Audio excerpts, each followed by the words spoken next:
before we kick off today, just to say, MPS is an organisation that exists to bring people together to discuss the complex and cross-cutting issues that migration impacts on, with a particular focus on Scotland and some of the issues that sometimes don't find prominence at UK level debates that they would find in Scottish ones.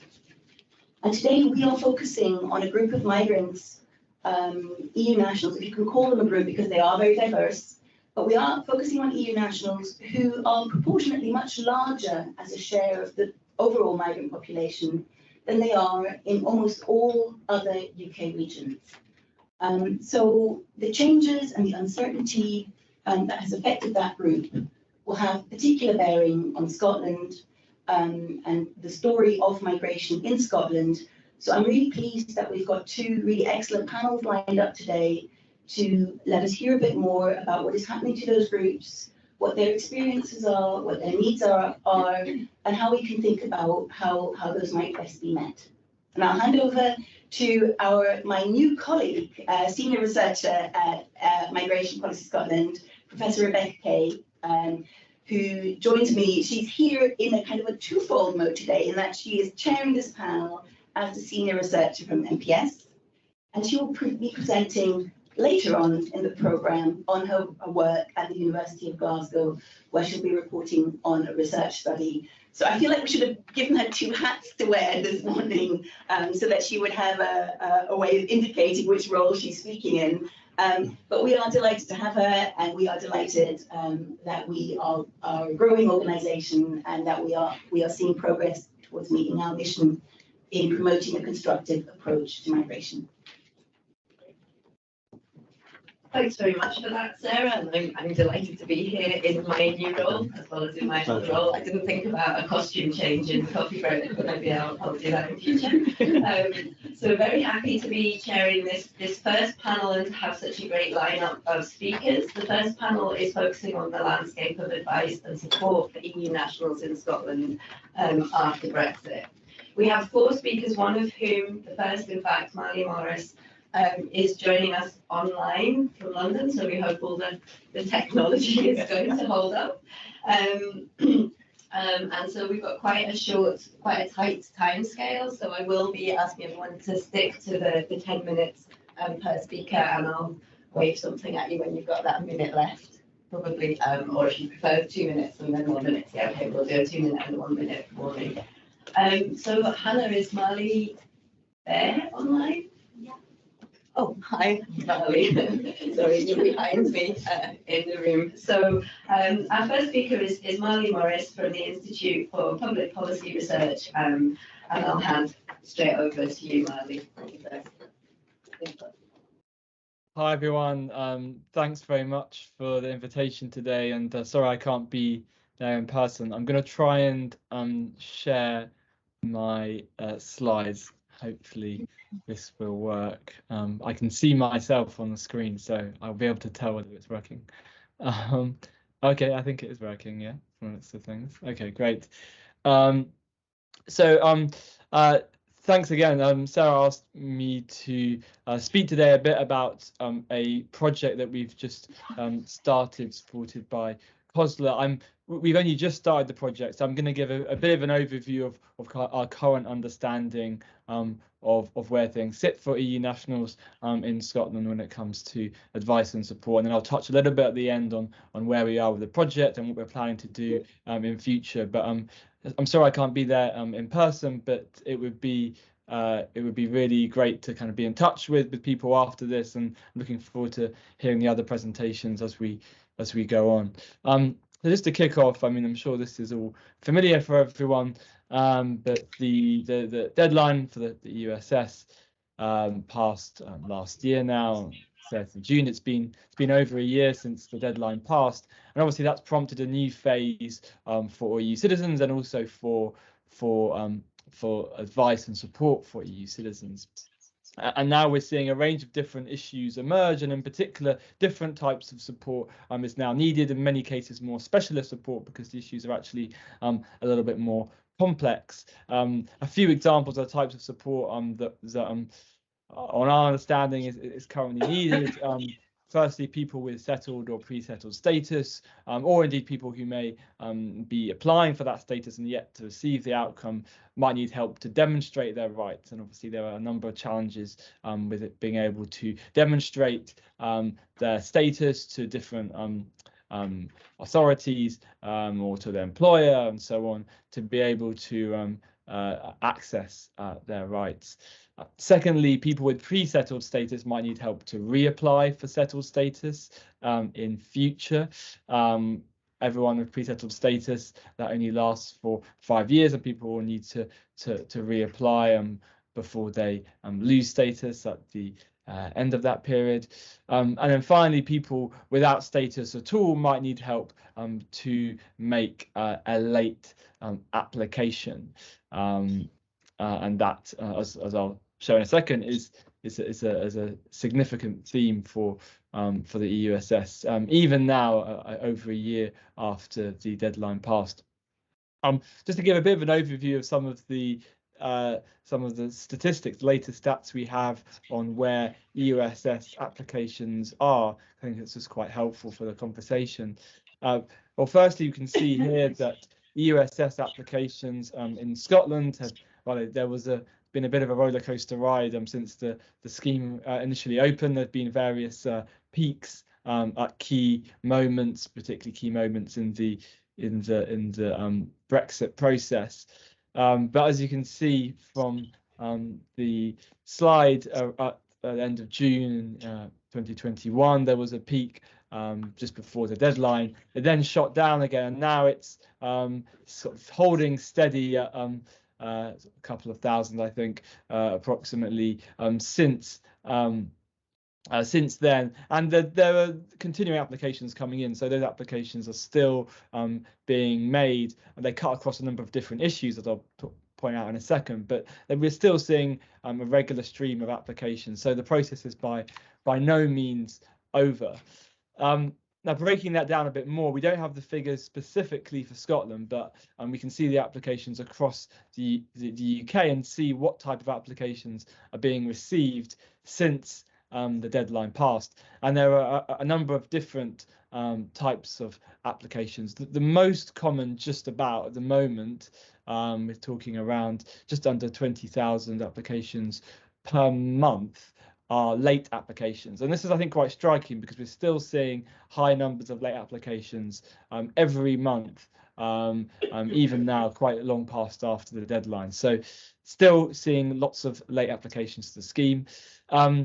Secondly, we're still seeing lots of repeat applications, and I suspect those numbers will go up over time. Those include repeat applications from pre-settled status to settled status. Well, maybe they won't go up, but certainly they'll go up relative to the others. I think that might be the common type of application in the long term. We've certainly seen that the number, if you isolate just the applications from pre-settled status to settled status, those numbers have increased since the deadline. And then thirdly, there are applications for joining family members, which are another significant group. And finally, a relatively small number of people applying with derivative rights. And those numbers have fallen steadily, and they're much smaller in comparison. So applications are still coming in, and lots of them are late applications. I think that's really important to bear in mind. It's also important, I think, to reflect on the breakdown of positive responses and grants and refusals, and those have changed quite a bit since the end of the deadline. You can see, other than repeat applications where refusal rates are very low, across the other three categories, a pretty high refusal rates. So in particular for late applications, refusal rates are now around a third. This is kind of quite a stark contrast between the level of refusal rates before the deadline. I think they were certainly well below 10%. So we've seen quite a striking shift, and I think the numbers have have increased over time. Really, the refusal rates. So we're now seeing very high refusal rates. Now, of course, this could be for a number of factors. We don't know the reasons why exactly people are being refused. My understanding from conversations I've had is that, generally speaking, the Home Office is taking a fairly generous approach when it comes to justifying reasonable grounds for a late application, but on the substance, it may be that these refusal rates are that's where they're being driven. Although it'd be interesting to hear other people's thoughts on that. But we're seeing very high refusal rates. It could be for a number of different factors. But again, quite a stark contrast between this situation and what we had at the beginning of the EUSS, where refusal rates were pretty negligible. So what are the types of issues that we think might be facing EU citizens in Scotland at this stage in the process? Well, looking at some of the evidence that's been produced, as well as some of the research that we've done at IPPR, I think there are a few common themes. Firstly, problems with digital status.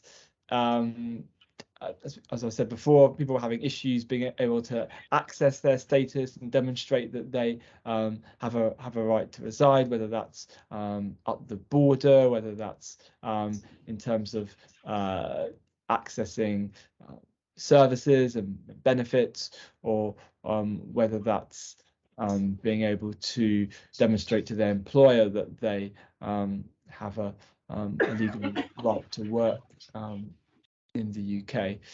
And there are a number of issues with digital status. Common ones are website glitches, people not being able to access the kind of online system, people who they're trying to demonstrate their status to not actually understanding the system themselves.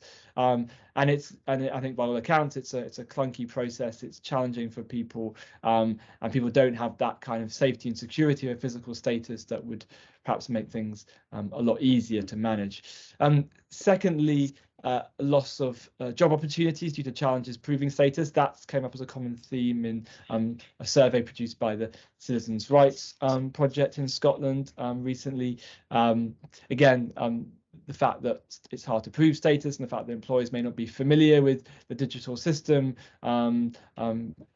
for some people has led to it difficult to be able to secure job opportunities, whether that's because they're self-employed or whether because they're applying for a job at an organisation. So ongoing challenges with job opportunities. Other issues too, I think, have come up, including issues with housing, benefits, NHS and so on. But job opportunities were the most common issue that came out of that survey. Thirdly, EU citizens being trapped in this backlog. We've seen that there are ongoing issues with applications not being resolved in a timely manner. I think based on the latest figures, approximately 7,000 in Scotland still waiting for their status to be confirmed. Some of those could be very recent applications that are just waiting, but some of those could be longer. We know from data from earlier this year there were quite significant proportions of people who are waiting, for instance, more than 6 months for their application to be resolved. And there are particular issues there with people finding it harder to access and demonstrate their rights because they haven't yet got the full information. Even if they do have the right, it's harder for them to be able to demonstrate it. And finally, I think perhaps most concerning, the risks of destitution for EU citizens who lose their status, who can't prove their status, might not apply for settled status in time. A number of different risks, I think, here. We did some research for the charity Crisis with Harriet Watt University last year, looking at issues of EU citizens who are facing destitution. One of our case studies was in Fife and Aberdeenshire, and what some of the issues that emerged from that study, which involved both surveys and interviews with EU citizens who were experiencing homelessness.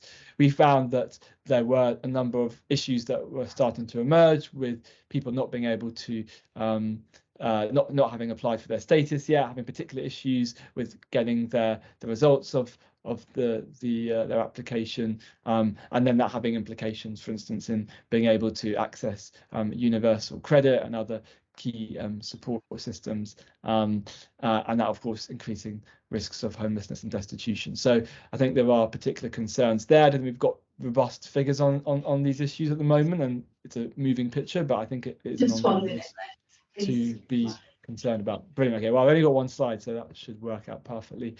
So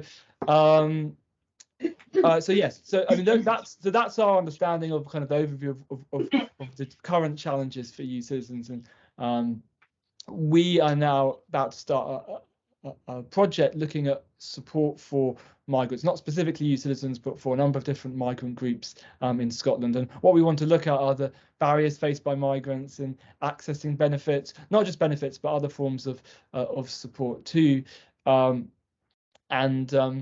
We want to look at the different support options available to migrants, whether that's from local authorities, whether that's from central government, whether that's from the third sector. And we want to look at the interaction between the Scottish devolved system and kind of Home Office rules on which place particular eligibility criteria for people to access benefits and other forms of support. We're conducting stakeholder interviews and we're doing a number of case studies. The project has a particular focus on people who are on the BNO route, Hong Kong is on the BNO route, but we will have a case study focusing on EU citizens, I think most likely EU citizens who do not have settled status and some of the challenges that they may face in accessing benefits. And we're publishing a final report, probably I think most likely at the end of this year or early next year, setting out some of the options and proposals for reforming the current system of support for migrants in Scotland. So yeah, keen to collaborate and hear from others about the issues that people are facing, and to kind of move forward with this work, and happy to discuss further with anyone who wants to chat after the event. Thanks a lot. Thanks very much, Marley. That was great. And apologies that I was so worried about the technology working. I forgot to introduce Marley properly. So he's Associate Director for Migration, Trade and Communities at the Institute for Public Policy Research. And he will stay online, and we have a question and answer session for all the speakers at the end of the panel at 11 o'clock. So thank you again to Marley. And we'll move on now seamlessly to our next speaker, who is Francesca Sella, and Francesca is a solicitor at the Scottish Refugee and Migrant Centre at JustRight Scotland. So over to you, Francesca. And there's a clicker that should work. Oh, I should also say, while the slides are coming up, you may have seen that this is being recorded. We won't be recording the question and answer session, and we have permission from all of our speakers to record. So just to make that clear. Okay, good morning, everyone. Thank you for having me. So, as Becca said, I am a solicitor at JustRight Scotland, and today I wanted to give you a brief overview of the issues that we're seeing in our work with European citizens and family members. Okay, for those who don't know us, we are JustRight Scotland. We are the Scotland's legal centre for justice and human rights. And our aim is to use the law to defend and extend people's rights. And in doing so, we aim to create collaborative projects. So we are very keen to work with legal and non-legal partners to bridge those gaps, meet those gaps in human rights and development. So these are the kind of three sources for what I'm talking about today. So our work with European citizens and family members. So we first of all do a second-tier advice line for professionals. So that's every Wednesday.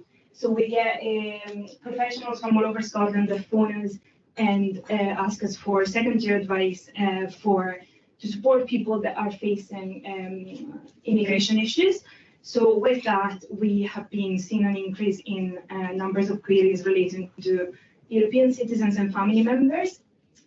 We've also worked with Citizen Advice Scotland on the table, and we provided, we're still providing level tier advice and support to Citizen Advice Scotland advisors that are doing ESS work. And also we do our own casework. So in my remit specifically, I work with vulnerable women and children that are facing immigration issues, and some of them are faced with issues related to the USS. So these are the kind of things that we do that are relevant to the discussion today. So just some of the issues that we're seeing coming through our line of work. So the most common issues by far that we get a lot of questions about are family permits and applications for settled and pre-settled status for family members. So the most common queries relate to durable partners. We are seeing a lot of that.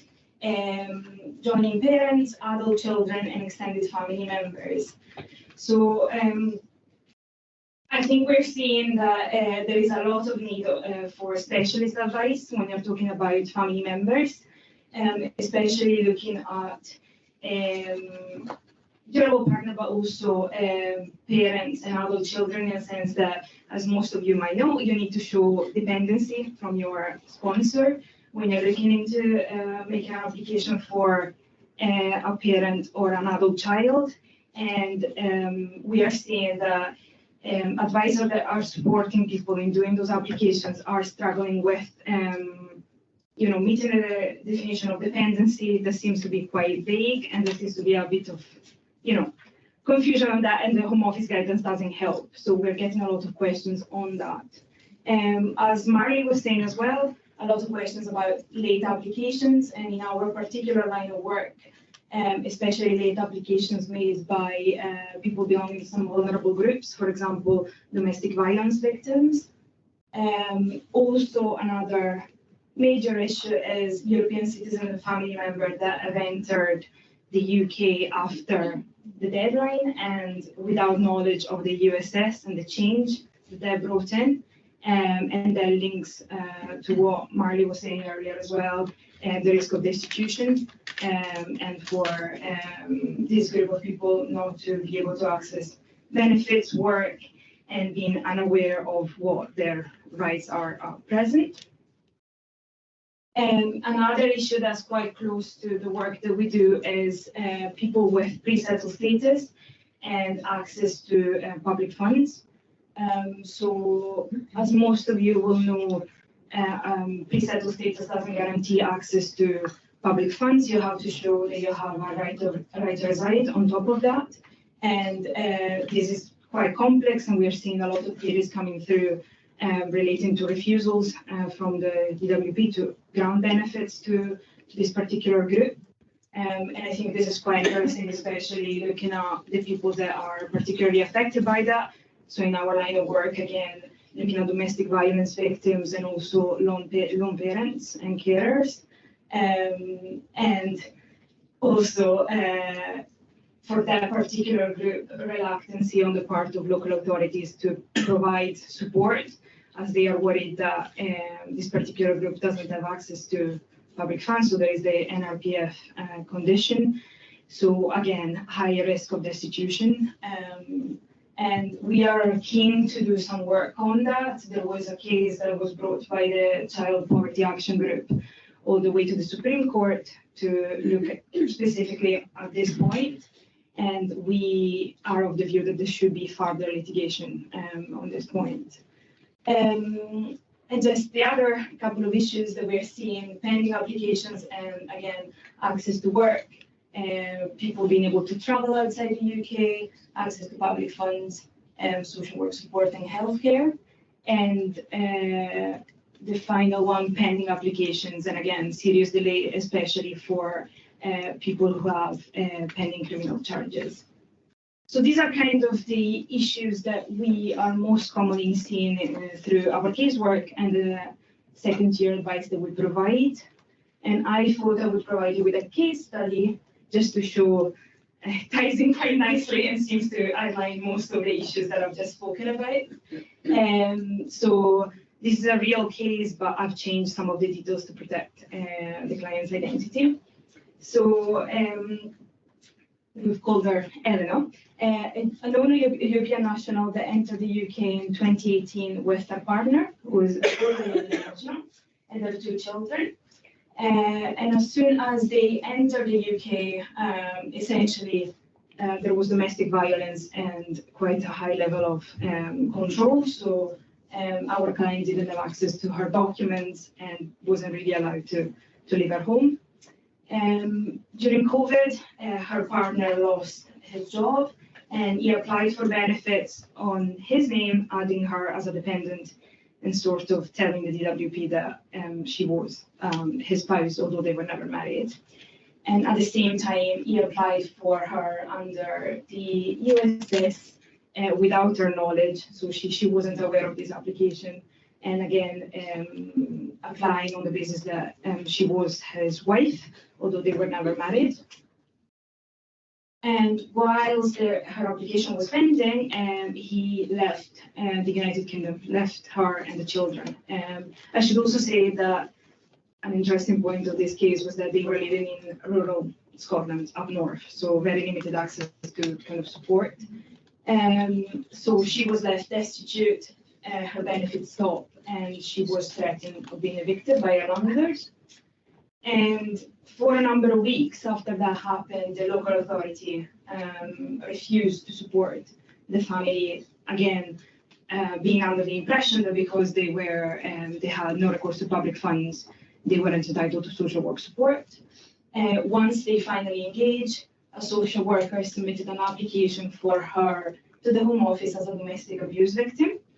Unfortunately, she did not meet the requirements under the immigration rules as a domestic abuse victim, and so the application was refused.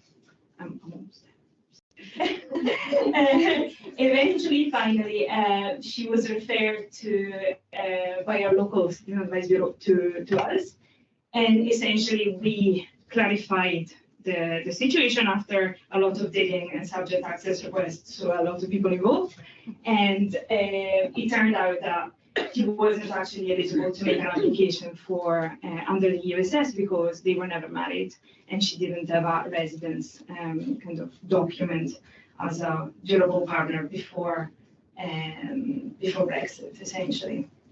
So I think that case, although it's not the happiest case of all, it kind of shows a lot of the issues that we are seeing in terms of the complexity of cases that we're coming across, and the fact that the kind of support, especially legal assistance required, is getting more and more complex, and we're going to see more cases where highly specialist advice is required. I think it also shows us that there is a need for local authorities to be trained, or at least be aware of the basics of the issues that are affecting European citizens and how they can help, and the fact that it's important for individuals such as Elena to be referred for legal advice as soon as they come across individuals in these situations. It also shows us that it is the most vulnerable groups that are affected by the changes, and that there is still a lot of uncertainty that was caused by the withdrawal agreement. And yeah, I would just conclude by saying that I think what we are seeing is that there is a need for support and specialist advice, and that is very much ongoing, although it's been almost 2 years since we left the EU.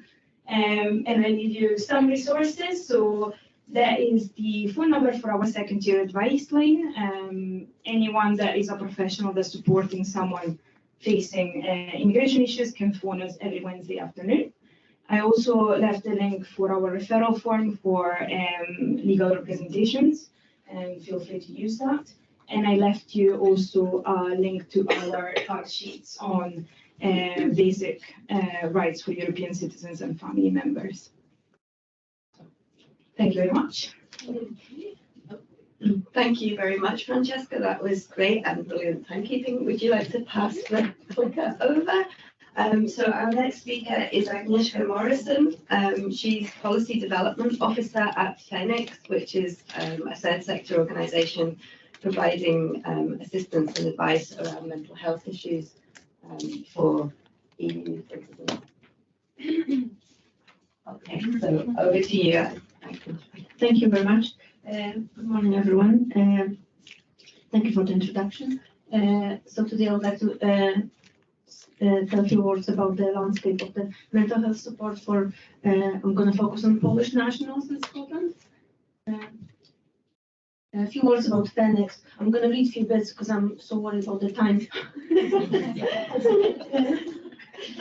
So Feniks was set up in 2007 by a group of community activists to address the growing need for culturally sensitive psychological care. And since then, Feniks has grown a lot, and we've developed a lot of new projects supporting communities and helping to tackle issues like social isolation. We've got groups for over 50s, for young moms, also settlement scheme. Hi, Pavel. And I think it's worth mentioning we are hugely supported by a group of dedicated volunteers, and that's also our tool to connect to the community, as well as raise the awareness of the issues, tackle mental health stigma, and build community capacity. Our newest pilot project, we're looking into the issues growing in the Ukrainian refugees community as well. So if you follow the QR code, I will take you to our website with numbers of projects we're involved. These are the research projects we've been involved in, and we do get involved and engage in facilitate the research projects to help to identify and tackle inequalities that affect Polish nationals and other EU nationals as well. Mental health and suicide research has shown that Polish male in Scotland were over 1.5 times more likely to complete suicide than Scottish men. Two last research studies that are relevant, I think, for today's discussion. The first one was just after the Brexit referendum, and the second one conducted in a partnership with Robert Gordon University in 2019. Them two together just show a picture of how the mood has changed in the communities.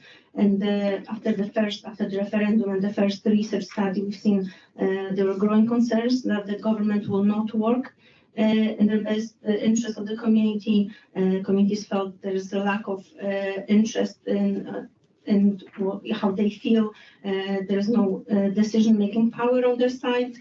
There was a lot of uncertainty about the future, and obviously worries about the immigration status. That all of the things were really unsaid at that point. After the second research in 2019, that was showing not just the referendum and Brexit as such, but also the campaign brought a lot of anxiety in the communities.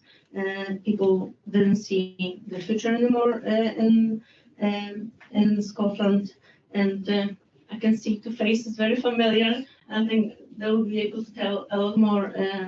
I'm referring to your wonderful research about the qualitative research on how people felt in lockdown, but a lot of feelings were to do with Brexit. If you have the time in your break, main issues that we see in clients reaching out to Feniks. Just to say that these issues did exist before Brexit, no doubt. However, Brexit was the factor that really exacerbated them a lot. Domestic violence, the first one, and probably the most worrying one. 40% of our waiting list to counselling service are women victims and survivors of domestic violence. In Edinburgh, we are very lucky to work very closely in a partnership with many local organisations under the Quality Safe Edinburgh Committee. The suicide among Polish men, I mentioned before, the research we've done. On the back of the research, we established a network of professionals, representatives of different organisations across Scotland, and it's a platform for information exchange, peer support, and learning as well. Just to bring something forward, tips that we are working on currently on one document that will be would sum up the work of the network, and will give maybe other organizations and institutions some tips how to engage with Polish community to tackle those inequalities. And two other issues I'm going to leave at the moment: addiction and depression. Just to say that all of these issues should not be looked at as a separate entities. They are very interrelated, intercrossing, and one person does not come with one issue and does not need help with just one issue. Causes of and deeper reasons why people do need counseling and to come to Feniks for help. I'm going to maybe focus more about the time, but yeah, I'm going to focus on the ones that were affected a lot by the Brexit. So if we look at the social isolation, loneliness, financial difficulties, unemployment, discrimination, we're looking at the social determinants of mental health that are mostly important. Just going to get some water, sorry. Thank you. These are the ones that are critical for our mental health, yet they were the ones most affected by Brexit, and people from Polish community are mostly affected by these. When we look at the social isolation and loneliness, the lack of sense of belonging, I think, comes under this as well. People do mention lack of opportunities to socialize, and it's because of language barrier, cultural barrier, lack of forming meaningful, deeper, because of the barriers, relationships, and missing their friends and family.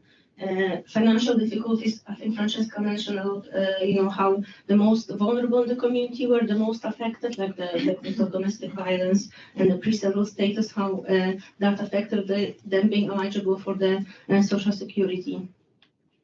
Poor housing and homelessness, that's again, I think Francesca mentioned about the entitlement as well, but only recently we were notified that there is a very high number of Polish EU nationals registered as homeless in Edinburgh, so that's something we're going to have to, and we really want to look into that deeper. Also, being long-term care, that's on our list of looking into, because that's something we've not maybe looked as much as the need is showing. Looking at the support available. That's a tricky one, because I think availability and accessibility, there are two different things, and they are very visible when you look at the Polish community looking for support, and they do saying the access is poor because of the lack of culture and language appropriate services. In our survey, almost half the people that came to see us said they would like someone who speaks their language, so it's just purely on a language issue. But another one was also, having someone who culturally and will be able to understand the mentality, and they will be able to connect on a different deeper level. And also 24% said they did not know where else they could access any support. So I guess there's a lack of awareness and information, on the services side, but as well lack of awareness in the community where to look for help. Where is the stage of getting help as well. Thank you. The last point is the hidden demand, and that's interesting and tricky one. In June, there was the conference down south presenting information, UK-wide statistics where Polish women, after the British women, were the second on the most likely to get killed in a domestic violence situation, and yet Polish women are not seen in the services. And we see opposite situation in Edinburgh, where Polish women are overrepresented in local women's aid. 10% of the service users are Polish women. So that just shows how having, and I have to add that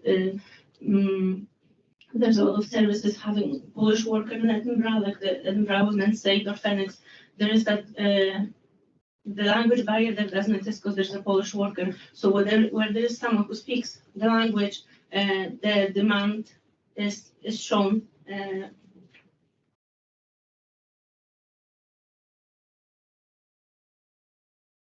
And how to address these issues. So first of all, we'd like to see recruitment of Polish-speaking professionals in the new mental health strategy. There's a proposition of recruiting from overseas, and I'm just wondering where's the cost? Is it not maybe better to look into the market we've got at the moment, especially that we do need speakers of the language. The people are here. I need to go faster.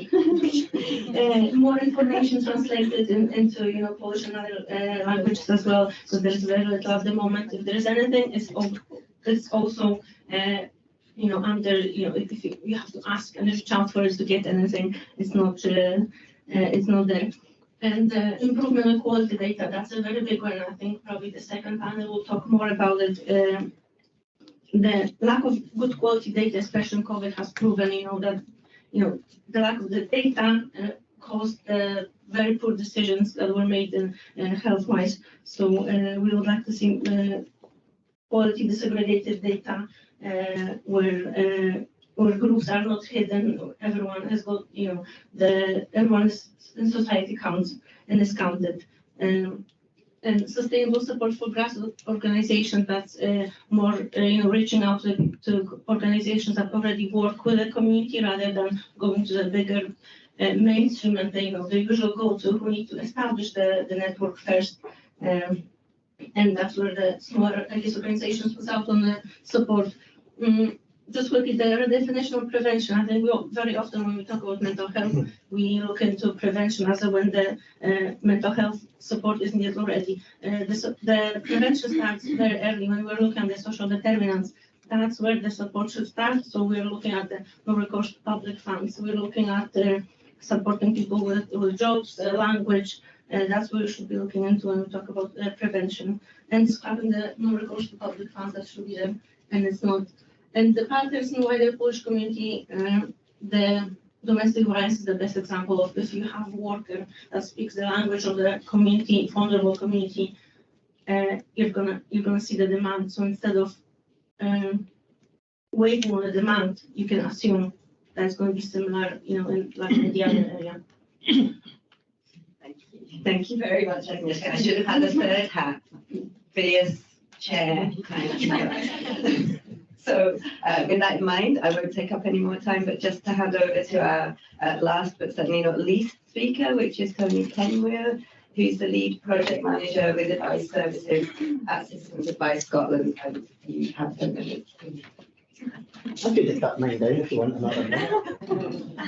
Morning, everybody. I'm going to start with a film clip, which is always a risk at a presentation. So everybody, cross your fingers. Here we go. We've been helping people for over 80 years. The first Citizens Advice Bureaus in Scotland were established the day after the beginning of the Second World War to help people with housing and ration books. As the years have gone by, the Citizens Advice Network has stood ready to help through each generational crisis. So when the COVID pandemic spread through our country, we were there. During the time we had to stay apart, Citizens Advice Bureaus came together to get people the advice and support they needed. We're worth up to £245 million to Scottish society. People we unlock money for are on average over £4,400 better off. Our advice can be life-changing. It's delivered by local people, for local people. An essential service rooted in each community, making them stronger and fairer. As we begin to emerge from the pandemic, we're ready to help people through the cost of living crisis, towards a better, fairer future for all of us. Our advice is impartial, confidential, and free. We'll never charge anyone to help them. People can always count on our empathy and understanding. We don't judge, we just help. I did want to keep the refilm clip in because it raises the overall production value of my presentation by 1,000%. Here we go. So,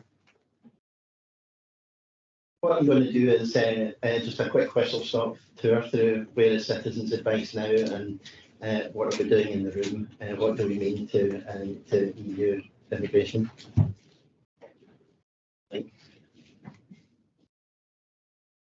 Not moving.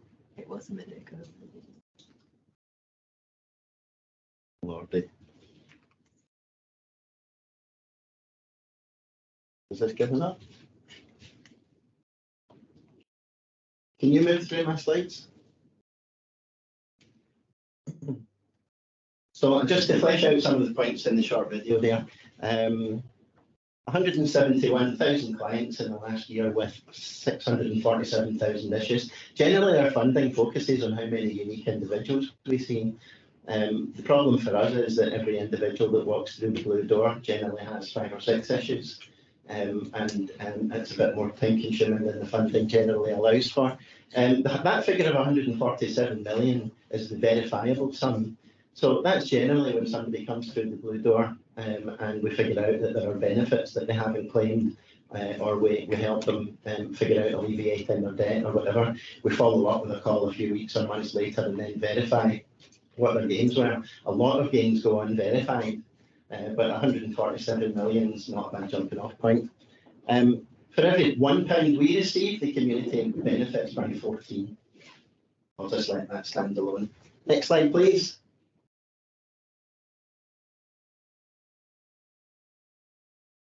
I'm just going to focus on that one in the corner there. 4 in 10 cases are complex and need multiple advice types. Next slide, please. I want to just give you a quick glimpse of our footprint across the nation. You're not going to figure out where all those dots are and you're too far away to read the list, but there are a lot of them.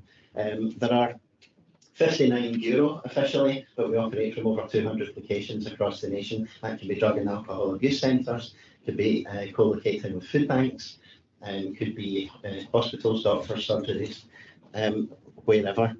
The key thing for us, little picture in the bottom there, we talk about it within the bureau about the knock on the blue door or the walk through the blue door, and we never know what issue we're going to be represented with. Next slide, please. Those were a few off the top of my head when I was knocking this presentation together. Energy, the big one at the moment. But these are just some of the things that a frontline advisor might be asked about on the fly when somebody walks through the blue door. Next slide, please. I was trying to illustrate that we're a jack of all trades, and this was the best image I found. Check them out on YouTube, they're the best band in the world. Next slide, please. If you believe that, you'll believe anything. So this is a quick illustration that what we bring to the party here is that with that footprint right across the nation, not knowing what the presenting issue is when somebody walks through the blue door, is that we meet an awful lot of people, hundreds of thousands of them every year. And they might present us with one issue. They might come in because they can't afford the rent. And then we find out they can't afford the rent because they've got unclaimed benefits. And then the unclaimed benefits are affected because they're not a British national. And so the case grows arms and legs. But for the purposes of this meeting, we're talking about the few that we begin to identify at the bottom of that little funnel that have an issue regarding immigration. Next slide, please. I'm just going to pick 3 of those points. Broadly, when somebody walks through the blue door, the frontline advisor will begin to help them understand their rights. When the case begins to take on a level of complexity that we're not prepared to deal with on the fly, a big part of what we do, the second highlight, is the signposting and referral piece. And finally, our esteemed colleagues at the other end of the table, nobody wanted to sit next to me, and my esteemed colleague at the other end of the table there, we're funded for second tier escalation for specific legal advice for EU. Next slide, please. The peak here is just where you would expect it to be, but what this is showing you, that the interesting part of this is if you look at the last 3 quarters there, we're providing advice specifically through our EU project managed by Isabella over there. We're seeing somewhere in the region of 600 to 800 people a quarter, and that's about the same as it was 2 years ago, which I find interesting. Next slide, please. Our funding at the moment, we're delivering that advice at the moment with funding for 2.6 people. Our funding's just been extended, thank you, Martin. Funded in the room. Our funding's been slightly reduced, it's now 1.5 people. We've got half a person in Edinburgh, half a person in Airdrie, and half a person in Inverness. This isn't a complaint, by the way. It's just an illustration of how far Citizens Advice Network can make a pound go. Next slide, please. What this is showing is, that first slide was the people that specifically connect with us through either the helpline or coming through the blue door and they're connected with the EU project. This is everybody walking through our door that ends up getting advice on immigration. They're either a new citizen or that's where the advice ends up taking us. And you can see that that number is now something in the order of 500 a month. Next slide, please. I'm coming. Wasn't my fault. That's it, that's okay. Next slide. That's boring. What this shows is that of those 467 people roughly that are getting advice in a quarter, most of them don't come to us specifically to talk about immigration advice to start with. Most of them it's about benefits claims, that's the big column on the left hand side, and we end up talking about immigration or settlement. Next slide, please. To wrap up, see, I respectfully, I was looking for a wee picture of the Queen visiting a Citizens Advice Bureau. I found her mum and her daughter half a century apart. Just gives you a wee bit of a feel for the context of citizens' advice in history. Due to GDPR, I can't tell you what they came in for advice. But it was just to mark the occasion. Thank you.